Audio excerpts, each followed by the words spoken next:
My name is Phil Dowdle. I'm the Director of Accounting and Finance at Kentucky Farm Bureau Federation. And this is my opportunity to kind of go over how we do business, what's a little bit different about what we do, and also to give some picture of the recent changes we've experienced. So the first thing I'll spend some time on is reviewing our responsibilities, and then I'll move into how a specific process helps. Last year we talked about kind of preparing for change and anticipating a lot of changes coming and how to work through that process. And we'll talk a little bit about how process helps deal with change. And we'll also talk a little bit about how process can help convert challenges into opportunities. I think nobody in this room looks out in the horizon and sees nothing but milk and cookies. I think a lot of us recognize that there are challenges ahead of us, and we're going to have to do something about that. And it's my belief, and what I like to communicate today is that how we keep our records, how we do what we do, will help us deal with those challenges and turn them into opportunities. And then finally, I want to give you a little bit of a satellite view. I'm not even talking 20,000 square feet. I'm talking 200,000 feet from the surface on the Tax Cut and Jobs Act of 2017. There is some exciting stuff, but the bottom line is it's just the beginning.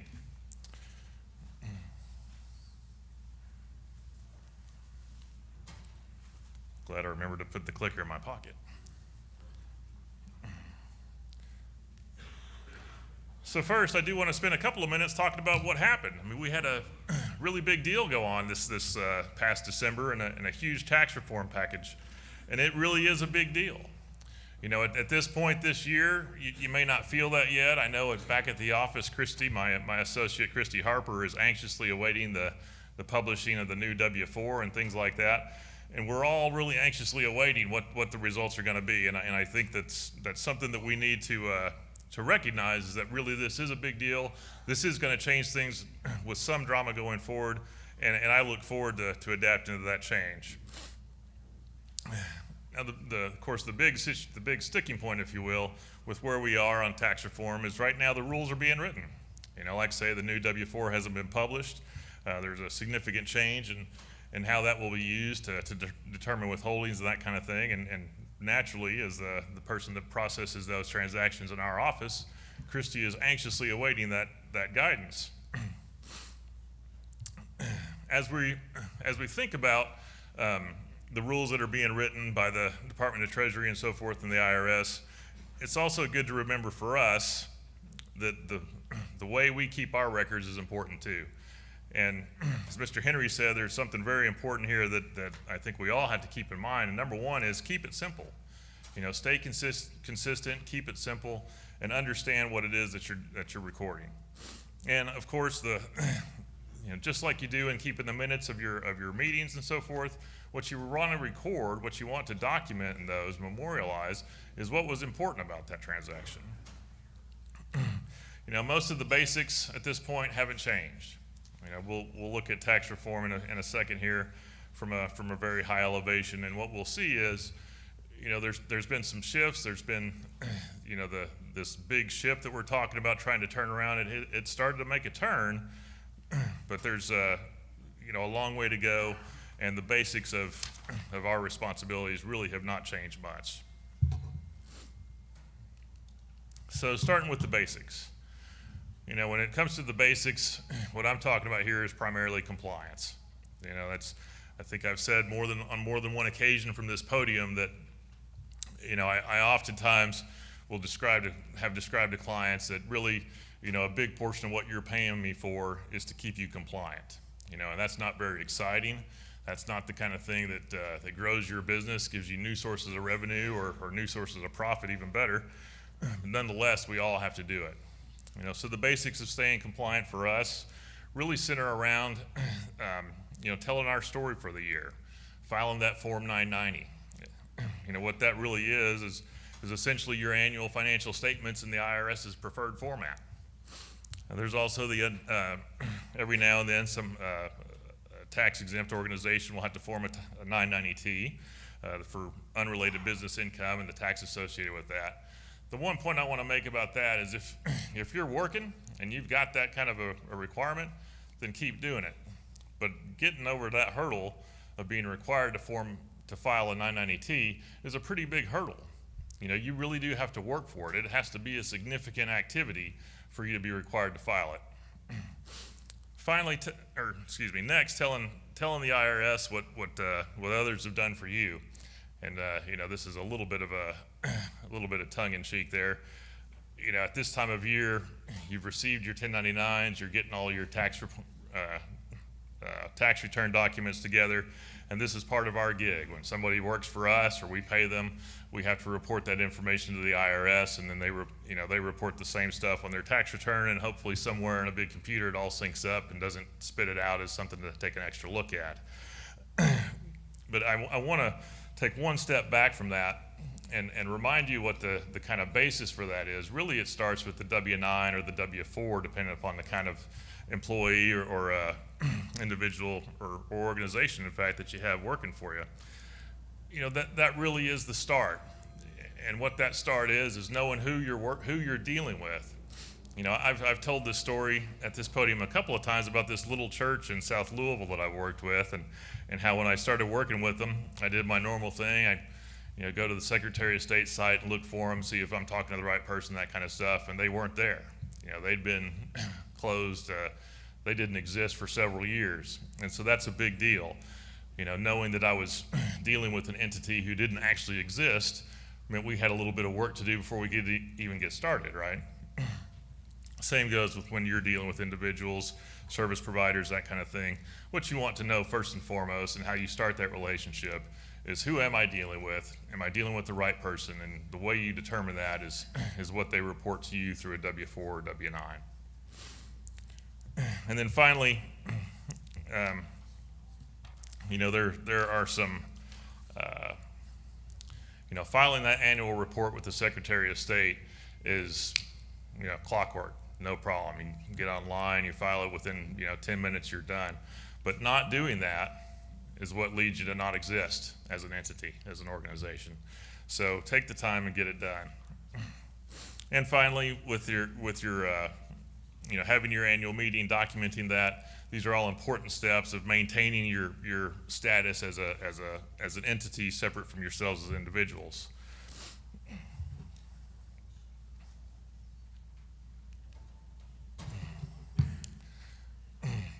When Dr. Henry started talking about, do 7 things, do 5 things, do 3 things, I started getting really nervous.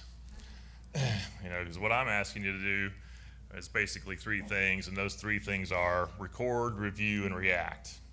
This phrase, this kind of model was something I learned when I was running grocery stores, and it's amazing how well it has transcended all kinds of situations. And so, what is it that we need to record? We've got to record those transactions.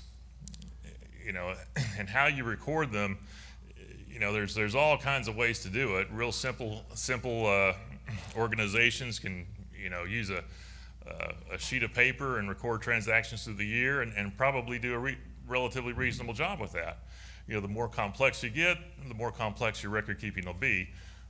But the important thing is to keep it simple in a way that you can understand, and let the documents provide the detail. Then finally, as part of this record section, you put a budget together, and that's your plan for the year. That's an important step in the record keeping process, is setting out the goals for the year in a document called a budget. The other side of this that we want to make sure we record properly is authorizing transactions. The budget is your template, your documents that you move forward with, and throughout the year, more decisions get made. More and more decisions get made. And recording the authorization for that activity, that transaction is an important step, and that's something that should be contained in your meeting minutes. Next, we get to review. If you've recorded transactions, then you have something to look at. The example that I've given that I'll never forget, I was presenting to a group of my peers, really. It was kind of a referral group that we had, and I was given this spiel about the 3 R's, and I gave the example of running a bakery. And when you're running a bakery, you want to have more available to sell than you're actually going to sell. You want it to look abundant so nobody feels like they're getting the bottom of the barrel or the last muffin, right? Nobody buys that one. So you're going to have some shrink. The idea is to record that shrink so that you can review it on occasion and then make some decisions about, do I want to keep doing it that way or pick a different way? And the example I gave was, if you always have a half dozen cranberry muffins left at the end of the day, maybe you didn't need to bake 8, maybe you only needed to bake 2, right?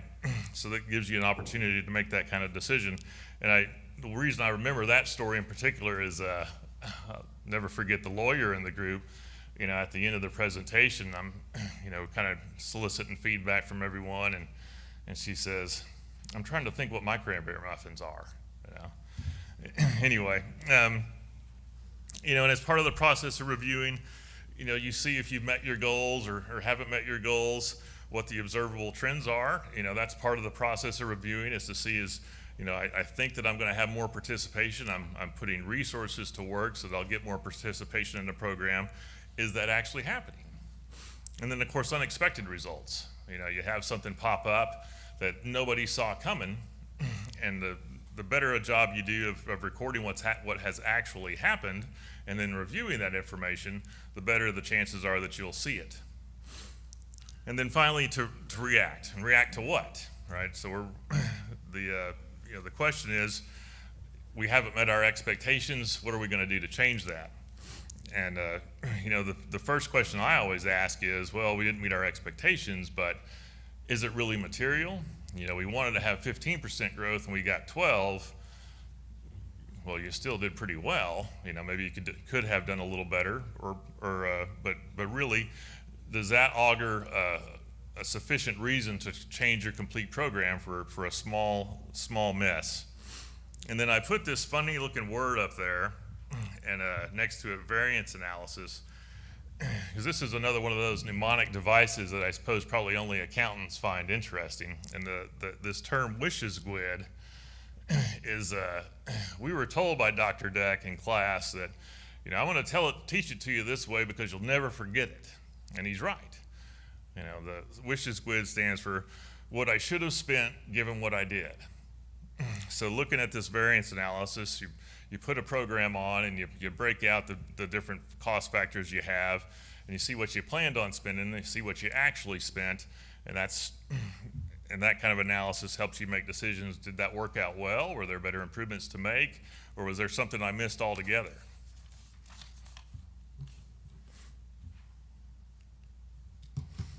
All right, back to the basics on our organizations. That tax exempt status we have is valuable at the very least.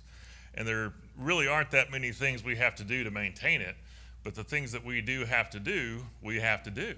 And that the main thing is filing that Form 990 and doing that in a way where you are prepared to open that up to public inspection as is required. And the easiest way to lose tax exempt status is just to not file your Form 990. 3 years and boom, tax exempt status is gone and you got to start all over. And then the other thing that I would call, these are really the two main concerns about preserving that tax exempt status. One is file the 990. Number two is stick to the mission.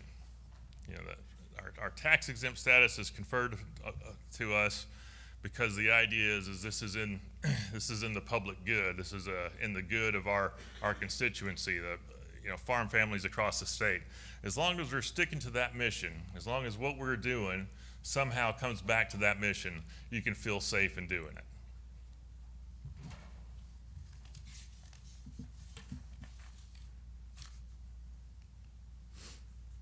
All right, tax reform is a big deal. The question at this point is for who? I don't think that it's an unfair thing to say, and I don't think it's a controversial thing to say at all, but what we really had in the Tax Cut and Jobs Act was primarily corporate tax reform, which has been long overdue. I think we can all agree on that too. I mean, the acceleration of these so-called inversions that had been happening, that kind of thing, this really was a challenge that needed to be tackled, and they did. To be honest with you, I start thinking about this presentation about 15, for next year, about 15 minutes after I finish this one. I never thought that tax reform was going to happen this year. So I had been developing some ideas in my head about, well, we can talk about models and things like that. And then boom, it happened. And I probably have had more ideas about what to talk about regarding tax reform since I put this presentation together than I had since the last President's Vice President's Conference. But so what are the important points of the tax reform that we've just witnessed? One, it is primarily corporate income tax reform, and it is permanent. That's a big deal. Permanency and making decisions over the long term is an important asset. The big, I think that really the number 2 and 3, in my mind, are really kind of interchangeable in terms of level of importance. But for sure, the lowering of rates by 14 percentage points is a big deal. I think all of us can say, if I were able to keep another 14 cents of every dollar I earned, I could probably use it in an effective way. So that really is a big deal for corporate America. And then secondly, this idea of going from this worldwide tax system that we had to this now territorial system also is a big deal. I mentioned the idea of the inversions. Everyone knows about the level of cash on the balance sheets of America's top corporations, and there's always that little corollary, but most of that tax is parked overseas, or most of that money is parked overseas.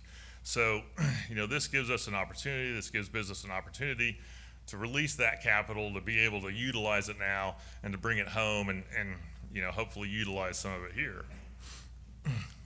So far I've focused on how this Tax Cut and Jobs Act was really primarily corporate tax reform, but there were some significant changes for individual income taxpayers too. And I've totally am not saying and will only glancingly look at what happened with the state tax reform within this within that act. For the vast majority of taxpayers, it's going to be simpler. The standard deduction has been increased. The personal exemption went away, kind of balances that out to some degree, and the individual the child tax credit, and now what's known as I forget exactly what the title of it is, but it's basically the non-child dependent credit. These are really kind of streamlined and simplified what the vast majority of taxpayers will have to do when it comes to filing their tax returns. For high earners, though, I think it's a pretty safe statement to say that it's the same as it ever was. The kind of level of complexity is still there. The opportunities for hiring a good accountant to find a better way to keep more of your money is still there. And it's what my analogy is, this is a really big ship we're turning, and we've made the first turn based upon corporate tax reform, and there's still a lot of turning left to be done.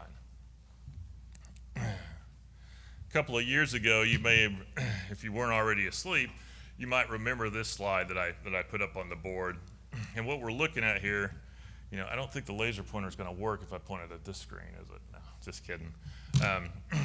What we're looking at here is the marginal tax rate for a married filing jointly couple with no kids. And what we see is that self-employment tax, which any farmer or self-employed individual knows is a huge burden to overcome, until you pass that Social Security wage base, it really feels like that's a big old hill you're climbing. And what this graph shows is that, in fact, it is. Once you get over that hump, you have a little drop down, but the hill does still keep going upwards. And the point that I want to make in looking at this slide, and first let me kind of call out my sourcing on this and that kind of thing too. I did take the data that I had from a couple of years ago, which obviously wasn't adjusted for the 2 years of inflation adjustments that had been made. And then for my new marginal tax rates, like say that W-4 hadn't been published yet, so I got my rates and brackets out of Bloomberg Business Week. So the accuracy of the numbers here may be not as precise as they should be, but the overall trend is exactly what it is. And again, like I said, I don't have a graphic to say that, to show how big of a change we had on corporate tax reform, because really it's fundamentally tremendously different. But when it comes to looking at what's happened so far on the individual side, what I'll point to is there has been a shift. The hill is still going up, but it's not quite as steep. And once you get over that hump of the Social Security wage base, there's a lot of room to enjoy those profits. And that's an important thing to keep in mind as you're planning and going forward. One last joke that I want to make about this is, you'll see that the blue line in almost every position is a little bit lower or a little bit further to the right than it was before, except for those folks that are grossing right around $430,000 to $440,000, and they have to be wondering, what did I do that my rate jumps up a little quicker than it had been before? But if that's the extent of the problem that we have, I think we can probably live with this new regime.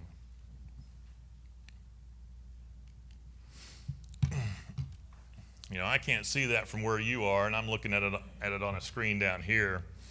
But what I wanted to show this slide, point this out, because this is what we're looking at here is the Department of Treasury's projection for income and tax receipts for 2017, last year.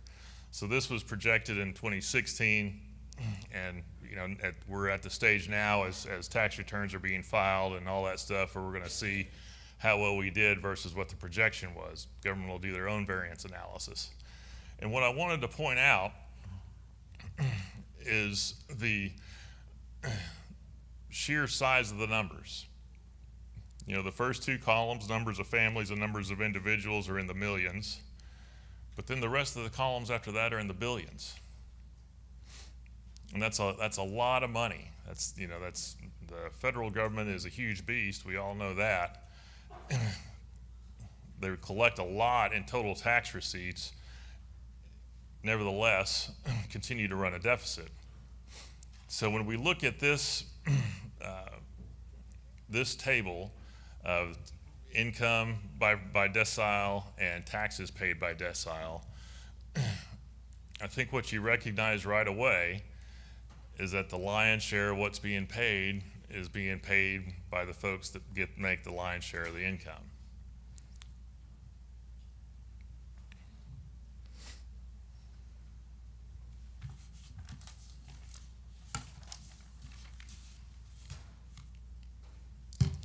So to kind of conclude my comments about the tax reform, Tax Cut and Jobs Act of 2017, it's a start.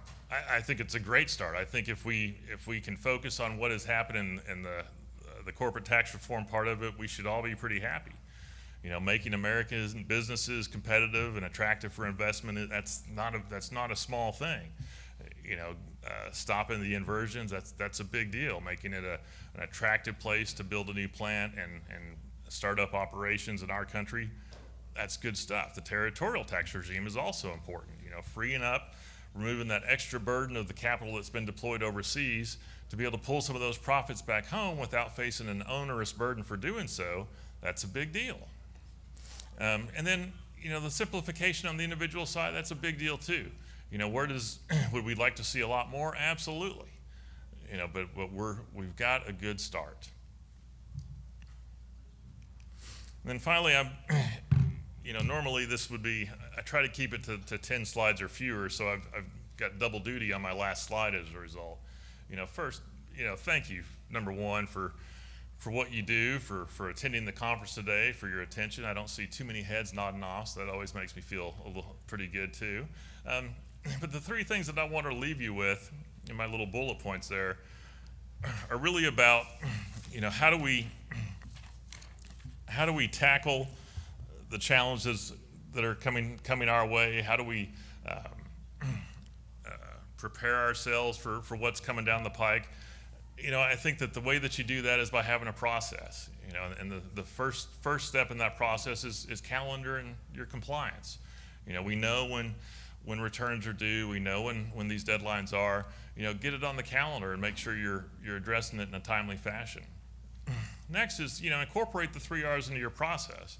One of the concerns, I should say, about the Tax Cut and Jobs Act is, and I don't want to spend any time at all talking about what's going on in markets over the last couple of weeks, but one of the concerns is now we have more disposable income in the hands of people that are going to spend it. Does that mean inflation is going to come? Incorporating the 3 R's in your process gives you the opportunity to track that, and not necessarily minute by minute, but if you see where the variances are coming, where the trends are, then you can react to it a lot more quickly. If you wait until the end of the year to see how you did, then you're always looking backwards and not able to react in a timely fashion. I think, I was going to make a really bad joke about it, and I'm sure Ed's in the room somewhere, but everyone keeps talking about inflation. You see treasury rates going up a little bit, and average hourly earnings, that kind of stuff. But I still see corn at $3.50. So when does that pick up, right? That's kind of the question on our minds. And I think that if we have a process where we're measuring inputs, what we're getting for outputs, all that kind of stuff, which I'm sure that you all do, we can see that coming and kind of grab a hold of it as it does. That's the better place to be than letting it grab a hold of you. And then finally,